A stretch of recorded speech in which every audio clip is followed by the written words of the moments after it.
Fala pessoal, vocês estão no canal Corte 51. O link do episódio completo está na descrição do vídeo. Agora, bora pro corte. Mas o que mais me deixa cheio de perguntas é esse buraco que acontece por uma escravidão tão maciça e tão abrangente. Foi isso daí, o que isso reflete hoje em dia, né? Vamos falar de Brasil, por exemplo, né?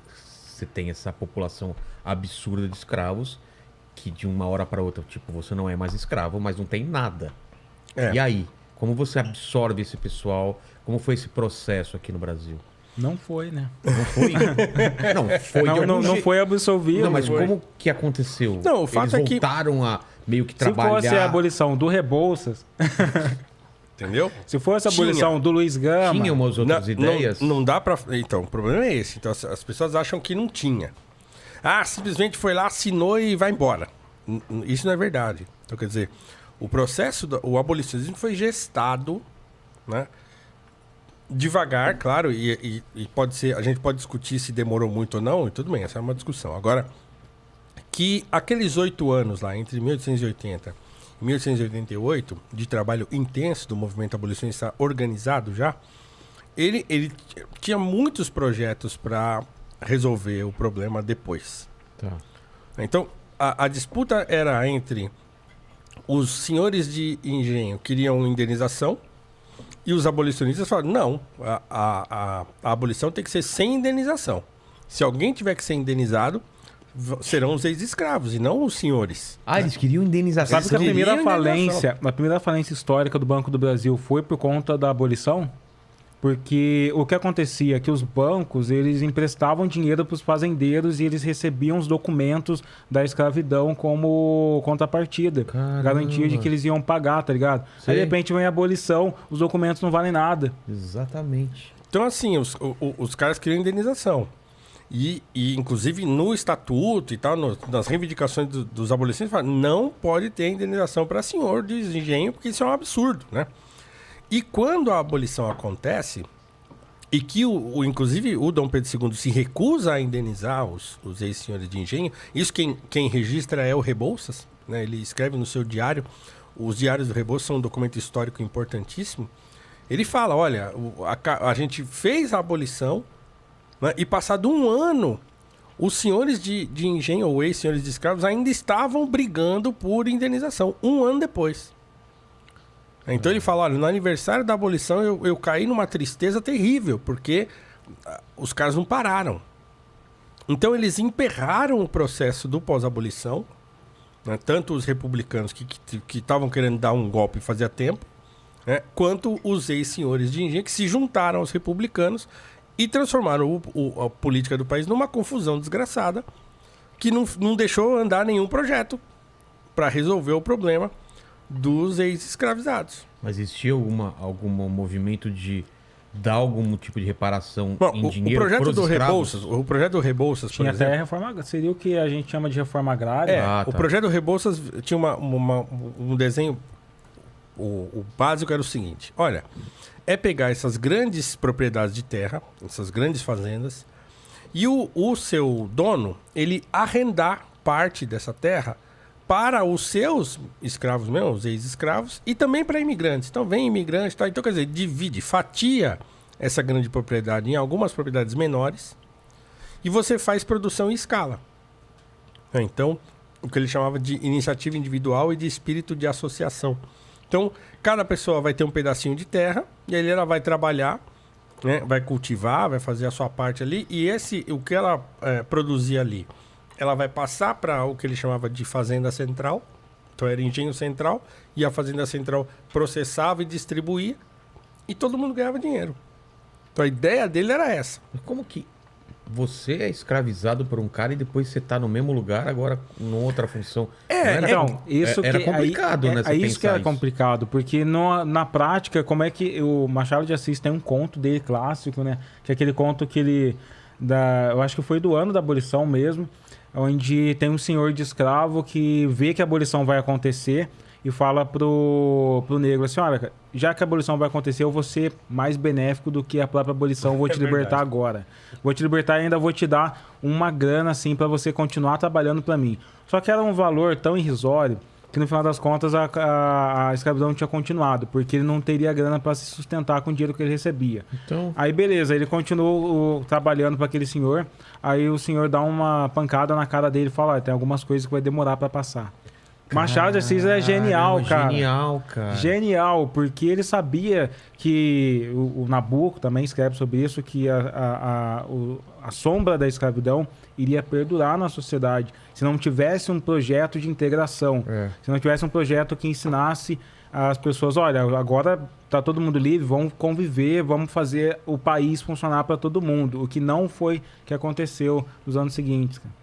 E o que acontece de verdade? Já que esse projeto não passa, para onde vai essa mão de obra? Uma coisa que é interessante para lembrar é que o próprio Joaquim Nabuco escreve no livro dele é que qual era o projeto para acabar com a escravidão antes da abolição. A galera acreditava que os negros iam morrer na senzala. E cada vez o tráfico foi proibido. Então só ia se retroalimentar aqui de dentro de um estado vendendo negro para outro estado. E aí o que aconteceria é que eles iam cada vez morrendo mais na senzala até não ter mais negro no país.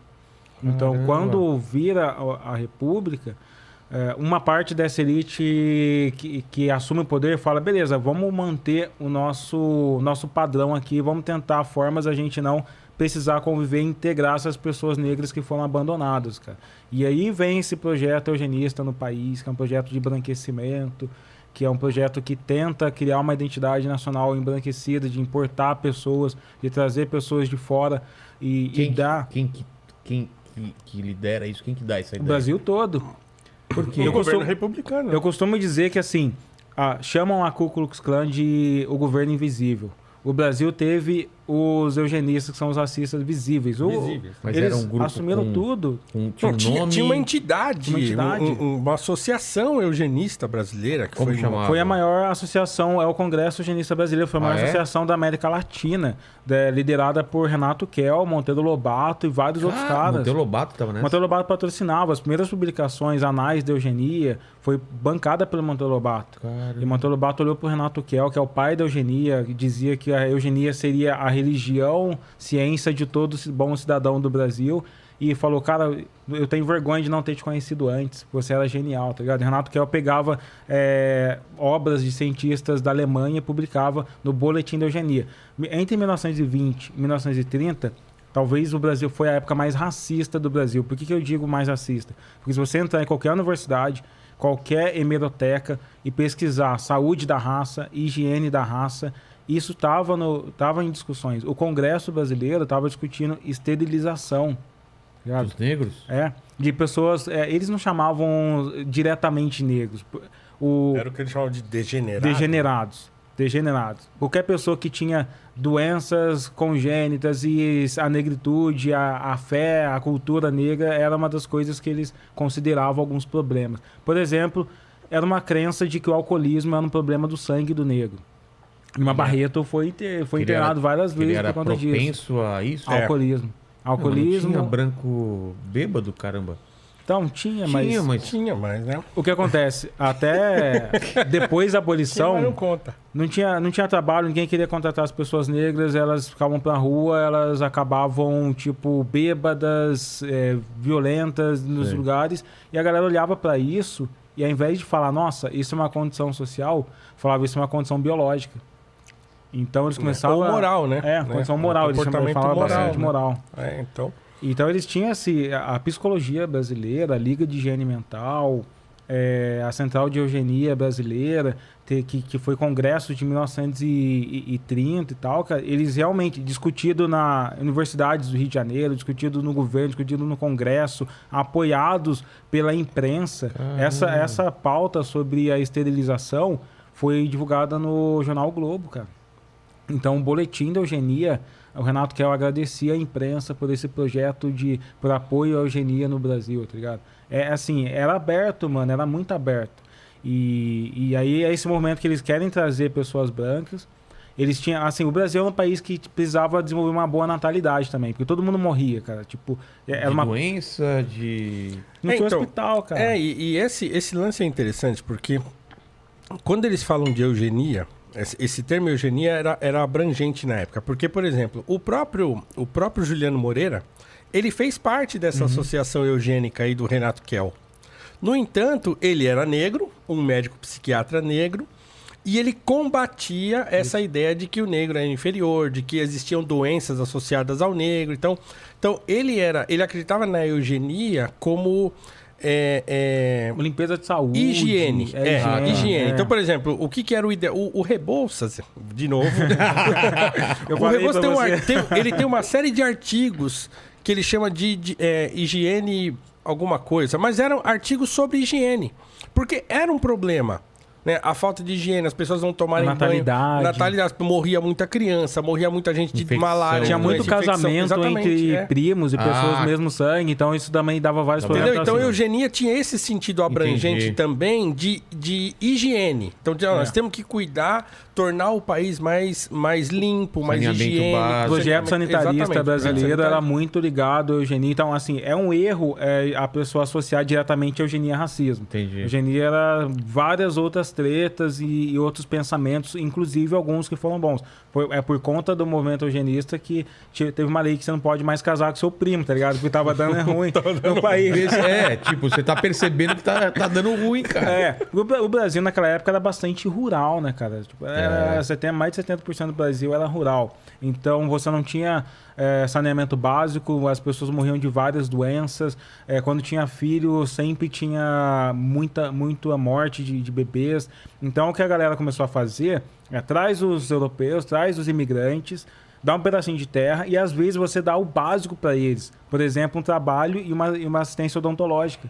Só isso já garantiria mais sobrevivência pra galera, cara. Mas por que essa decisão de dar essa terra pros europeus e não pros negros? Porque eles queriam branquear o Brasil. Queriam branquear. Eles queriam, porque assim, existiam essa ideia racista, né, de achar que o negro era menos evoluído, ela pegou, entendeu? No começo do século XX, ela pegou.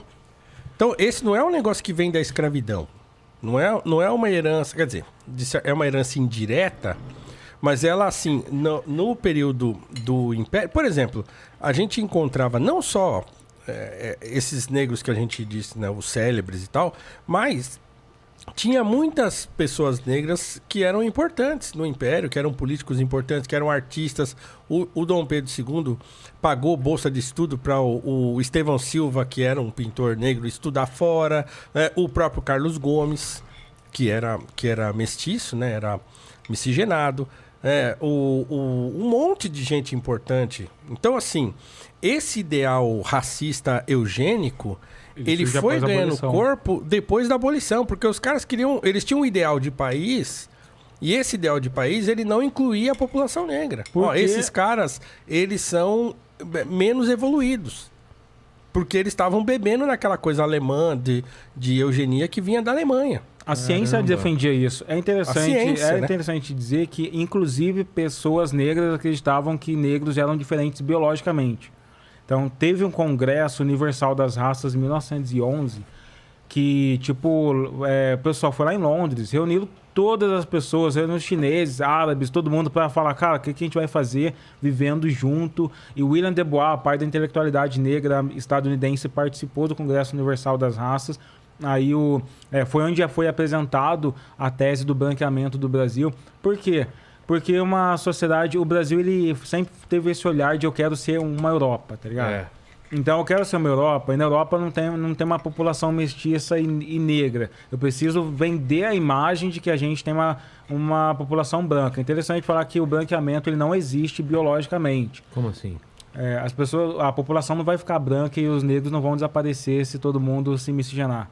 Essa é uma visão muito da América Latina. Entendi. Tanto que na Alemanha nazista, a miscigenação era tida como enegrecer as pessoas, lá na Europa. Na América Latina, que queria fazer o inverso, queria vender a imagem do inverso, a galera acreditava que tinha uma conta de 100 anos do João Batista de Lacerda. Que bizarro. Ele fez uma conta, falou assim, se no processo, ele apresentou essa conta lá no Congresso Universal das Raças. se continuar o processo de miscigenação assim, em 100 anos, não vai existir quase ninguém com traços negroides no país. E foi o contrário, né? Então hoje, se a gente fala que tem mais de 50% de negros no Brasil, é por causa da miscigenação, né? Então, quer dizer, produziu o efeito contrário do que os caras queriam. E assim, inversamente, muito inversamente, porque naquela época, a gente estava falando de 10 milhões de pessoas negras no país, que existiam naquela época. Hoje, só de pessoas negras retintas são 10 milhões e de pessoas negras miscigenadas são quase 80 milhões, assim, cara. Então, ou seja, os eugenistas, eles eram burros. Eles chutaram eles não sabiam porra nenhuma de genética. Eles só tinham sonhos de que o sangue branco vai obliterar o sangue negro e tal. Eles só tinham desejo. Por isso que o Renato Kell diz, a ciência é religião, porque ele sabia que aquilo era mais um desejo. À medida que as pessoas vão aprendendo sobre genética, sabe quando que a humanidade teve a certeza de que nós somos uma raça biológica? Foi agora 2003. Pouco, né? 2003, né? Com o projeto de Genoma. 2003, projeto de Genoma. Antes de 2003, Caramba. todo mundo... Por isso que antes de 2003, na escola pública, você aprendia que negros são diferentes, que talvez tenham comportamentos diferentes, que a educação física brasileira, que tem a base antes de 2003, vai dizer que o negro é mais forte para isso, que o negro é melhor para aquilo. Tá ligado? A maior parte dos paradigmas científicos antes de 2003 tratam o negro como uma raça biológica diferente, cara.